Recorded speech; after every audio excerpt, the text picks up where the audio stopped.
Salut à tous, c'est Gémeaux Sorcière.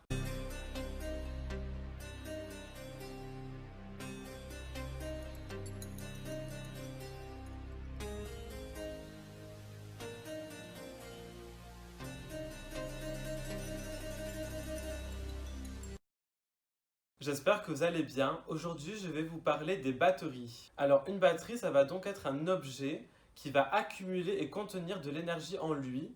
Il va donc pouvoir être à usage unique ou alors utilisé plusieurs fois. Ça va vous servir lorsque vous n'avez pas l'énergie dont vous avez besoin.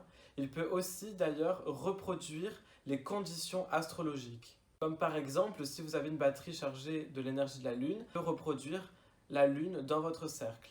On va donc pouvoir charger la batterie et l'utiliser pour plus tard. Concernant le choix de la batterie, vous avez plusieurs objets, notamment les pierres.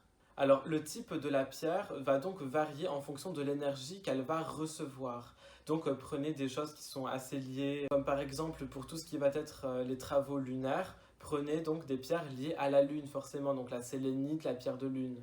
Tout comme tous les travaux d'amour, vous allez donc pouvoir prendre du quartz rose par exemple. Privilégiez les pierres de grande taille, les macles, mais vous pouvez aussi prendre des pierres taillées comme des pointes ou même avec d'autres formes, même des formes animales, vous pouvez aussi.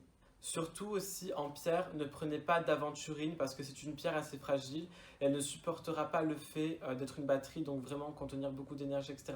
Elle ne va pas y arriver, donc pas d'aventurine. Enfin, du moins, je ne vous conseille pas. Les bouteilles de sorcière peuvent aussi servir de batterie. Les sachets charmes prévus à cet effet. Et vous pouvez même aussi faire des fabrications artisanales que vous-même, vous créez la forme que vous voulez avec des brindilles, des ficelles, des pierres. C'est vraiment vous qui voyez. Vous êtes vraiment libre de créer votre objet, votre batterie. C'est à vous de le faire. Soyez créatifs. Les lampes à sel peuvent aussi servir de batterie. Elles peuvent donc être liées au soleil, à la purification et à la terre. Alors pour la charger, il va y avoir donc plusieurs choix. Durant un rituel, une consécration pour faire de l'objet une batterie. Ensuite, une fois votre batterie opérationnelle, donc si c'est une énergie qui peut être dirigée, comme par exemple les rayons de la Lune, on va donc mettre donc la batterie face aux rayons afin qu'elle puisse être chargée. Mais si par exemple elle va recevoir une énergie qui ne peut pas être dirigée naturellement, il va donc falloir faire un travail énergétique dans tous les cas. N'oubliez pas que c'est par votre volonté que la batterie va fonctionner.